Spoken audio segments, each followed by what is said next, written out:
अस्सलामुअलैकुम everyone, welcome to my channel, welcome to another vlog. I hope आप सब ठीक होंगे। अल्हम्दुलिल्लाह हम भी ठीक हैं। आज की वीडियो बहुत ज़्यादा इंपॉर्टेंट होने वाली है उन तमाम नई मदर्स के लिए, या फिर जितनी भी मदर्स हैं जिनके छोटे बच्चे हैं, उन्होंने उनको टॉयलेट ट्रेनिंग करनी है, तो आज की वीडियो बहुत इंपॉर्टेंट होने वाली है। मुझे क्योंकि बहुत दफ़ा ये रिक्वेस्ट आई कि मैं इस टॉपिक पे भी वीडियो बनाऊं, दैट्स वाई मैं ये वीडियो बना रही हूँ। मैं कोई डॉक्टर नहीं हूँ, मैं कोई साइकेट्रिस्ट नहीं हूँ, मैं एक मदर हूँ, मेरे 4 बच्चे हैं और मुझे टॉयलेट ट्रेनिंग बच्चों की जैसे करना पड़ी, तो मुझे काफ़ी जिसे कहते हैं कि नॉलेज है इस बारे में, और मैं अपना एक्सपीरियंस आपके साथ शेयर करूँगी। और थोड़ी बहुत मैंने कुछ रिसर्च भी की है जिसके बिहाफ पे मैं ये वीडियो बना रही हूँ। तो स्टार्ट करते हैं अपनी वीडियो। सबसे पहले हम आ जाते हैं जी, टॉयलेट ट्रेनिंग के लिए प्रॉपर एज क्या होनी चाहिए, किस एज से आपने अपने बच्चों को स्टार्ट कर देनी है टॉयलेट ट्रेनिंग। तो सबसे पहले अगर मैं बात करूं तो देखिए, बेसिकली 18 मंथ से लेकर 24 मंथ की एज में बच्चों को हम टॉयलेट ट्रेनिंग करवा सकते हैं। ये सबसे अच्छी एज है बच्चों को टॉयलेट ट्रेनिंग करवाने के लिए। लेकिन यहाँ पर मैं बात करूँगी, हम लोग टॉयलेट ट्रेनिंग करवाने में थोड़ी जल्दी करते हैं। जैसे ही बच्चा 1 साल का हुआ तो उसको, या फिर कुछ मंथ्स का हुआ, जैसे क्रॉलिंग वगैरह बच्चे ने स्टार्ट कर दी, तो हमने उसकी टॉयलेट ट्रेनिंग कर ली। इस सूरत में क्या होता है, बच्चे बहुत छोटे होते हैं, बच्चों की ये प्रॉपर एज नहीं है उनको टॉयलेट ट्रेनिंग करवाई जाए। और अगर आप इस एज से बच्चों को टॉयलेट ट्रेनिंग करवाएंगे, और उसके हो सकता है कि बच्चे पे बुरा इम्पैक्ट भी पड़ना शुरू हो, क्योंकि बच्चा अभी आपको अपनी बात समझा नहीं सकता, आपकी बात समझ नहीं सकता, तो वो कभी भी ट्रेन अच्छे से नहीं होगा। आप बहुत ज़्यादा फ्रस्ट्रेटेड हो जाएंगे और आप सोचेंगे कि शायद आप कुछ गलत कर रहे हैं, या आपका बच्चा मिच्योर नहीं है या इतना सेंसिबल नहीं है कि वो इस प्रोसीजर में आपके साथ कोऑपरेट कर सके। ठीक है, तो कोशिश करें कि जब बच्चे की अगर सही एज में बात करूं, तो ज़रूरी नहीं है वो डिजिट्स में हो, जैसे कि कितने मंथ कितने ईयर्स में बच्चे ने टॉयलेट ट्रेनिंग्स आपने बच्चे को स्टार्ट करनी है।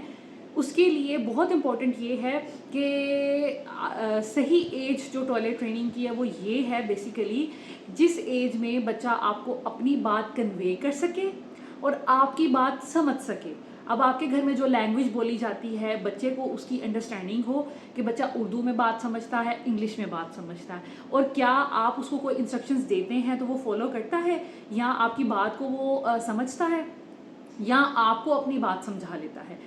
तब सही एज होती है बच्चे की टॉयलेट ट्रेनिंग करने के लिए।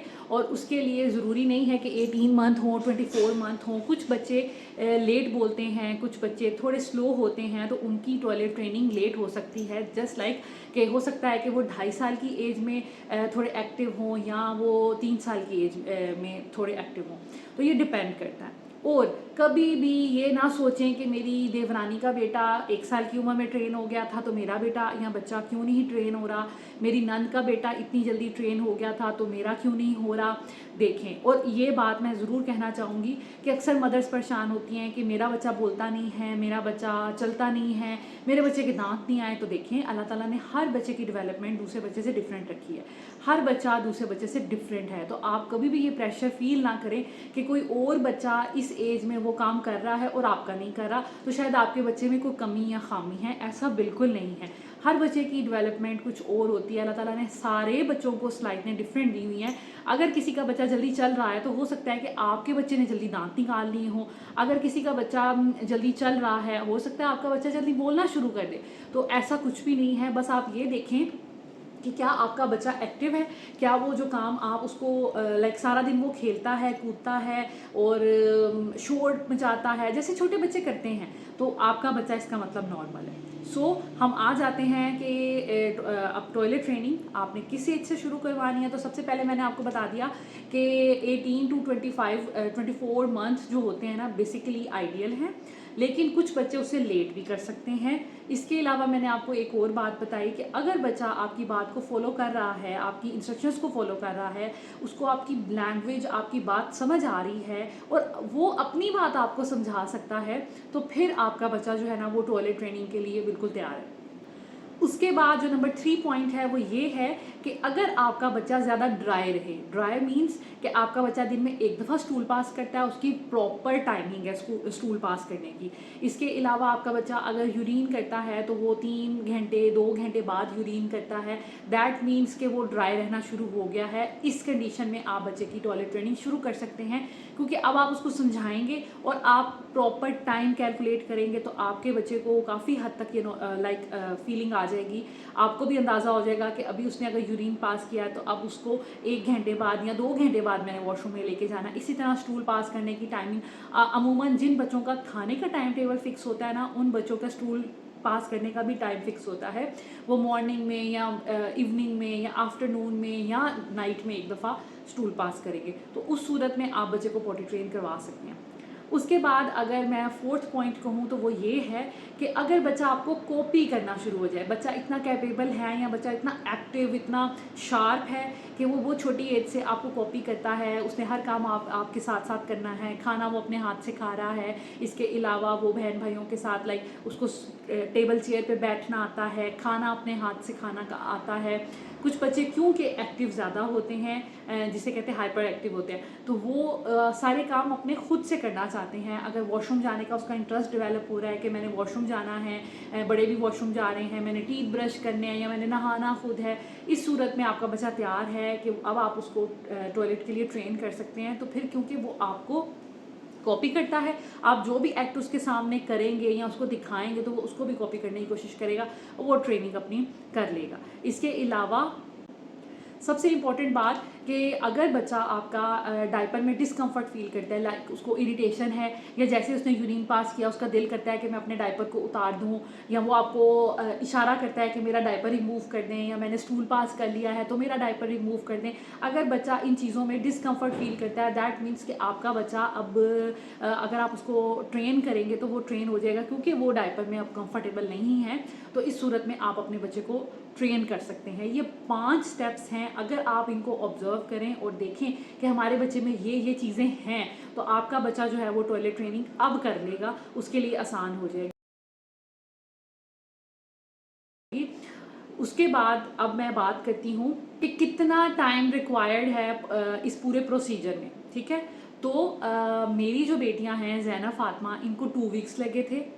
2 वीक्स टू 4 वीक्स लगते हैं बच्चों को टॉयलेट ट्रेनिंग होने में, ठीक है। लाइक 1 महीना लग सकता है, 15 दिन भी लग सकते हैं, 1 हफ्ता भी लग सकता है, डिपेंड करता है बच्चे पे, बच्चा कितने शौक से जाता है। और आपने इस पूरी एक्टिविटी को थोड़ा एंटरटेनिंग बनाना है। उस सूरत में ये मैं आगे डिस्कस करती हूँ कि कैसे एंटरटेनिंग बनाना है, लेकिन इस पूरे प्रोसीजर को कितना टाइम अगर आप कहेंगे तो लगेगा, तो मिनिमम 2 वीक्स और मैक्सिमम तकरीबन 4 वीक्स लगते हैं। और बच्चा जो है वो ट्रेन हो जाता है। इस टाइम पर आपने उसको हर थोड़ी थोड़ी देर बाद ऑब्जर्व करना है, उसको टाइमली वॉशरूम लेके जाना है, आपने अपने आप में थोड़ा पेशेंस पैदा करना है और फिर उसकी ट्रेनिंग करनी है। सो ये था जी टाइम कि कितना टाइम लगेगा। उसके बाद मैं डिस्कस करूंगी कि कौन कौन से स्टेप्स हैं जो कि टॉयलेट ट्रेनिंग में आपके लिए हेल्पफुल हो सकते हैं और आपने क्या सीक्वेंस रखना है और कैसे फॉलो करना है। सबसे पहले बहुत इंपॉर्टेंट बात है, टॉयलेट ट्रेनिंग जब भी बच्चे की करनी है, एक पर्सन ने करनी है। ऐसा नहीं है कि कभी उसको फादर वॉशरूम में लेके जा रहा है, कभी उसको मदर लेके जा रही है, कभी उसको नानी लेके जा रही है, कभी उसको दादी लेके जा रही है। बच्चा एक पर्सन के सामने कंफर्टेबल होना चाहिए। वो फैमिली का लाइक जैसे बहुत क्लोज हो गए तो मामा बाबा और उसके बाद उसकी नानी और दादी, ये दो। बहुत ज़्यादा लोगों को ट्रेन करने में कोई ज़रूरत नहीं है। बच्चा कंफर्टेबल होगा किसी एक पर्सन और अपने जो क्लोज वन है उसके साथ, ठीक है। हो सकता है कि बच्चियों को हर घर का अपना असूल होता है, यहाँ तो सारी रिस्पॉन्सिबिलिटी मदर की होती है, यहाँ फिर समटाइम्स कुछ फादर्स भी कहते हैं कि अब ये बेटा है तो मैं इसको थोड़ा हेल्प कर देता हूँ इसकी ट्रेनिंग में। लेकिन ऑफ कोर्स क्योंकि मदर ने अवेलेबल होना होता है, तो हमारे कल्चर में ज़्यादातर मदर्स ही हैं जो बच्चे की ट्रेनिंग कर रही होती हैं। उस सूरत में आपने क्या करना है, ओनली 1 पर्सन होना चाहिए जो कि बॉडी ट्रेन बच्चे को करे। बार बार हर किसी के सामने बच्चा वॉशरूम में ना जाए, हर कोई बच्चे को जिसे कहते हैं ना कि बच्चा हर किसी के सामने एक्सपोज ना हो, उसको थोड़ी सी हेजिटेशन फील हो सकती है, उसको डिस्कम्फर्ट फील हो सकता है, या फिर वो शेम लाइक वो इस एक्ट में शेम थोड़ा फील कर सकता है। तो आपने ऐसा नहीं करना, सिर्फ एक पर्सन हो जो उसको ये ड्यूटी उसकी पूरी करे। उसके बाद आपने जब भी बच्चे की ट्रेनिंग करनी है, कोशिश ये करनी है कि आप अपने उस टाइम पे बच्चे को ट्रेनिंग शुरू करें जब आप मेंटली और फिज़िकली रिलैक्स फील कर रहे हैं।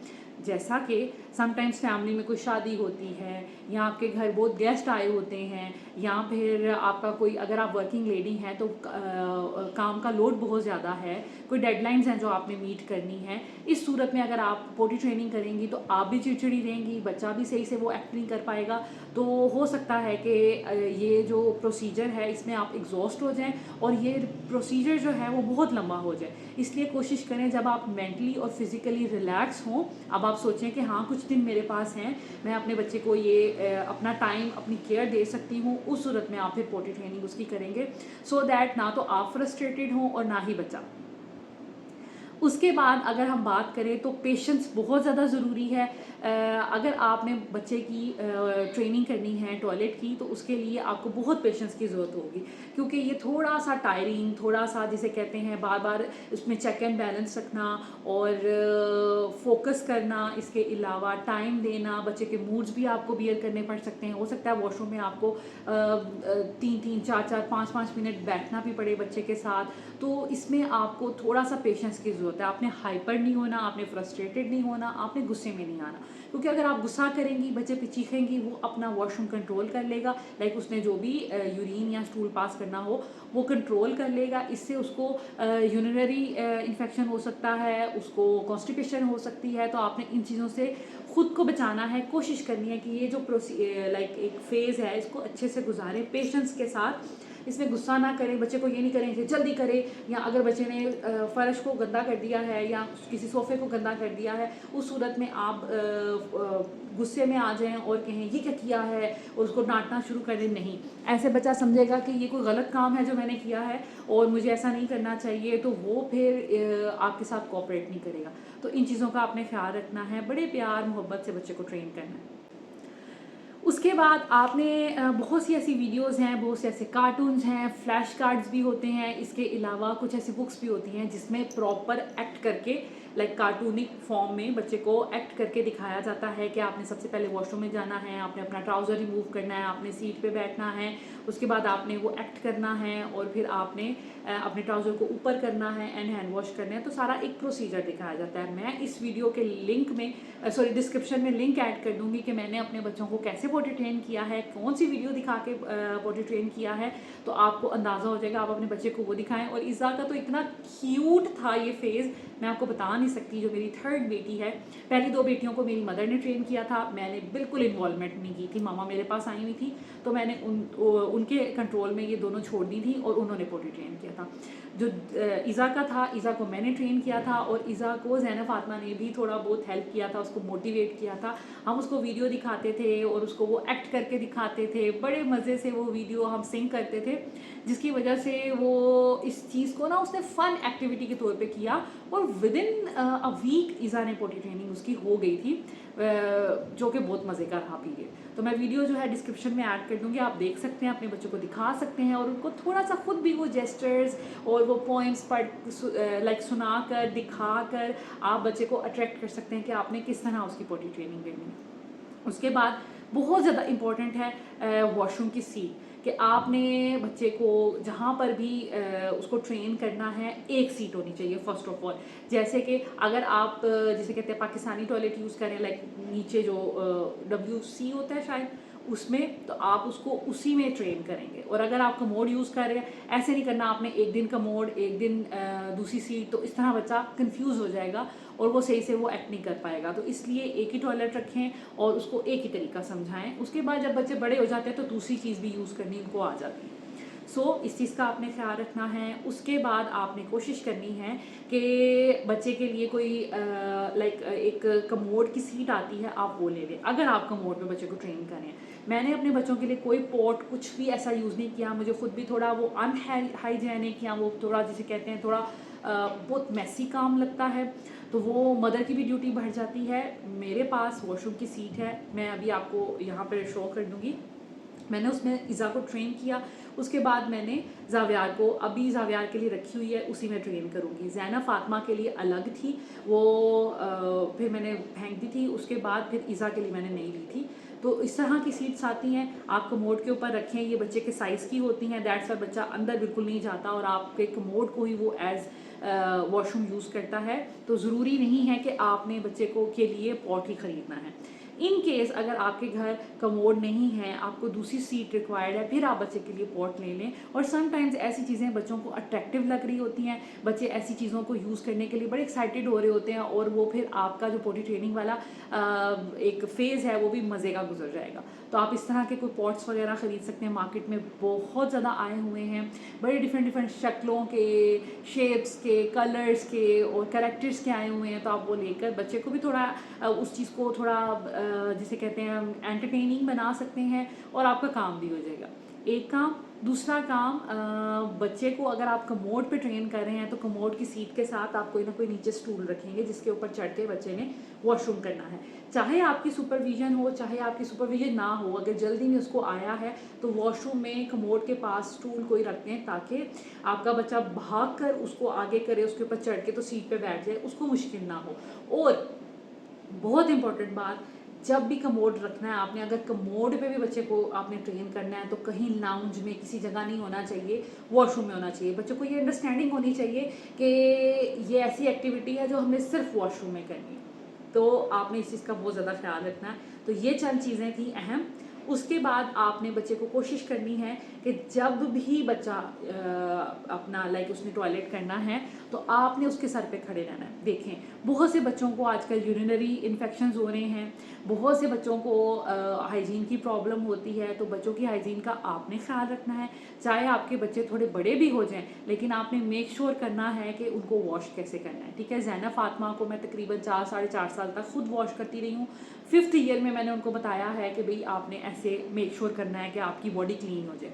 उसके बाद इज़ा को भी समटाइम्स मैं अभी जब वो यूरिन पास करती है तो मैं उसको वॉश नहीं करती, वो खुद कर लेती है, लेकिन जब वो स्टूल पास करती है तो फिर मैं उसको अभी वॉश करती हूँ क्योंकि वो इतनी छोटी है, अगर कहीं पे कोई जर्म्स रह गए, कोई पार्टिकल रह गया तो वो बीमार हो जाएगी। दैट्स वाई मैं मेक श्योर करती हूँ कि इज़ा जब भी टॉयलेट में जाए मैं उसको असिस्ट करूँ और उसकी हेल्प करूँ। उसके बाद जब आपने बच्चे को वॉश कर लिया तो बच्चे को सिखाएं खुद भी अपने हैंड्स वॉश करे और बच्चा भी, बेशक बच्चे ने कुछ ऐसा नहीं किया, लेकिन खुद को वॉश नहीं किया, लेकिन आप बच्चे को ट्रेन करें कि it's a part of this procedure. आपने जैसे ही वॉशरूम से फ्री होना है और इस प्रोसेस से फ्री होना है, उसके बाद आपने अपने हैंड्स अच्छे से वॉश करने हैं सोप के साथ। सो बच्चे में ना शुरू से यह आदत डेवलप हो जाएगी। फिर मैंने देखा है कि कुछ बच्चे फ़ौरन वॉशरूम से निकल आते हैं, हैंड्स की केयर नहीं करते कि मदर ने वॉश कर दिया। ऐसे क्या होता है कि वो फिर इस चीज़ को हैबिट ही बना लेते हैं, तो इस चीज़ को आपने अवॉइड करना है। उसके बाद बहुत इंपॉर्टेंट चीज़, आपने जब भी बच्चे को टॉयलेट में भेजना है ना, आप बच्चे की समझ लें आपने ट्रेनिंग शुरू कर दी है, उसके बाद बच्चे को कभी अकेले भी टॉयलेट में आपने भेजना है तो शैम्पू और चंद बेसिक जो स्किन की चीज़ें होती हैं या सोप होता है, उसके अलावा वॉशरूम में कोई भी हार्मफुल आपने मटेरियल नहीं रखना। जस्ट कुछ लोग एसिड, हार्पिक और इस तरह की चीज़ें ना वॉशरूम में रहने देते हैं। तो बच्चा क्योंकि बच्चे तो शरारती होते हैं, और अगर बच्चा खुद ये एक्टिविटी कर रहा है, आप वहाँ पर अवेलेबल नहीं है, अपना कोई काम में बिजी हो गई हैं कि चले बच्चा अपना टाइम ले ले और उसके बाद हम उसको वॉश कर देंगे, उस सूरत में क्या होता है कि बच्चे जो है ना कहीं खेलना शुरू ना कर दें, किसी चीज़ को हाथ ना लगा लें, कोई मुंह में चीज़ ना डाल लें। इसलिए कभी भी एसिड, आप बहुत ज़्यादा कोई केमिकल्स, ब्लीच और इस तरह के वॉशरूम क्लीनर्स वो आपने कभी भी वॉशरूम में नहीं रखने। उसके लिए घर की किसी अलग कोने में, सेफ कोने में वो चीज़ें रखें ताकि आपके बच्चे किसी भी नुकसान का शिकार ना हो। उसके बाद अगर मैं बात करूँ तो आपने अगर रात को बच्चे को आपने अब ट्रेन कर दिया है, उसको 1-2 हफ्ते लग गए हैं, आप उसको ट्रेन कर रहे हैं। रात के टाइम अक्सर ऐसा होता है कि बच्चे जो हैं वो नींद से उठे और उनको वॉशरूम जाना अगर पड़ जाता है, तो आप सो रहे हैं, वो आपको अगर नहीं जगाता, उसको बहुत जल्दी में जाना है वॉशरूम में, इस सूरत में आपने डेली रात को कोशिश करनी है कि रूम के वॉशरूम की लाइट ऑन करें और उसका डोर ओपन रहने दें ताकि बच्चा को जब भी नीड हो वो फ़ौरन उठे बेड से और भागकर वॉशरूम में जाए, उसकी लाइट भी ऑन हो, वो डरे नहीं और उसका डोर भी ऑन हो, क्योंकि डोर जो बंद होता है तो बच्चे को खोलने में टाइम लग जाता है, तो कहीं ये ना हो कि बच्चा यूरिन पास कर दे और फिर मैस हो। तो इस चीज़ से आपने बचना है। उसके बाद एज अ मदर अगर मैं आपको अपनी छोटी छोटी टिप्स कुछ बताऊँ, तो कोशिश करें कि जब बच्चे को आपने ट्रेन कर देना है डायपर से फ्री करने के लिए, तो उसको आप फ्री ही कर दें। तब आप उसको बिल्कुल टोटली नीकर्स पे ले आएँ, पैंट्स पे ले आएँ, ताकि वो जो है ना उसको पता चल जाए कि अब डायपर वाला ऑप्शन नहीं है। अगर आप डायपर और नीकर और डायपर नीकर रखेंगे तो उस सूरत में बच्चा कंफ्यूज रहेगा कि मैंने किस टाइम क्या करना है। तो आप कोशिश ये करें कि आप उसको बिल्कुल, फिर मैंने ऐसे किया कि अपने बच्चों को जब मैंने ट्रेन किया टॉयलेट के लिए, तो मैंने उनको बिल्कुल ही डायपर ख़त्म कर दिया। घर में पड़े भी होते थे डायपर, क्योंकि जो मैं बड़ा पैक लेके आती थी उसमें से कुछ बचे भी होते थे, तो मैं उस सूरत में नहीं रखती थी, वो फिर मैं ट्रैवल में यूज़ कर लेती थी। इन केस गाड़ी में अगर हम कहीं जा रहे हैं दूर, जैसे फैसलाबाद या लाहौर, तो अगर बच्चे को ज़रूरत फील होती है तो मैं फिर उनको फटाफट, मैं लगाती नहीं थी डायपर, लेकिन इस सूरत में कि बच्चा कह रहा है कि मुझे यूरिन पास करना है, टर्मिनल या जिसे कहते हैं कि सर्विस एरिया दूर है, उस सूरत में मैं फिर कोशिश ये करती थी कि बच्चे को मैं फिर डायपर लगा दूँ ताकि वो यूरिन पास कर दे और थोड़ा रिलैक्स हो जाए। उसके बाद कोशिश ये करें कि अपने बेड पे, क्योंकि रात में अगर बच्चे ने सोना है तो बेड पे एक कोई भी प्लास्टिक की शीट नीचे बिछा के ऊपर आप अपनी जो भी बेड की शीट होती है वो बिछा दें, ताकि इन केस अगर गलती से रात को बच्चे का यूरिन पास हो जाता है तो आपको बहुत ज़्यादा घर मैसी ना हो, स्मेली ना हो, और वो आप चादर उतारेंगे, शीट उतारेंगे, उनको धो देंगे, वो फ़ौरन ड्राई हो जाएंगी, क्योंकि मैट्रेस नहीं धुल सकता, गद्दे नहीं धुल सकते। उस सूरत में फिर आप कोशिश करें कि आप अपने घर में ज़रूर एक इस तरह की शीट रखें, ताकि आपको आपका काम, आपका टाइम भी बच जाए और बच्चे को भी ऐसे प्रॉब्लम ना हो और आपको भी प्रॉब्लम ना हो और आप फ्रस्ट्रेटेड ना हो जाए। उसके बाद बहुत इंपॉर्टेंट बात कि आपने प्लीज़ इस चीज़ का ख्याल रखना है कि थोड़े से पेशेंस के साथ, ये मुझे पता है कि बहुत काम बढ़ जाता है और बहुत मुश्किल हो जाती है, लेकिन अगर आप पेशेंस से काम नहीं लेंगी, बच्चे को डराएंगी, बच्चे को डांटेंगी, तो ऐसे बच्चे फिर अक्सर बिस्तर गीला करते हैं, कंफ्यूज रहते हैं, डरे डरे सहमे सहमे रहते हैं, उनको इन्फेक्शंस हो जाते हैं। आपने इस चीज़ से बचाना है। आप लॉन्ग रन में अपना बेनिफिट देखें, ये छोटे छोटे बेनिफिट्स अपने ना देखें कि बच्चा जी हर दफ़ा वॉशरूम में जाए, मुझे पोछा लगाना पड़ेगा या कोई चीज़ धोनी पड़ जाएगी।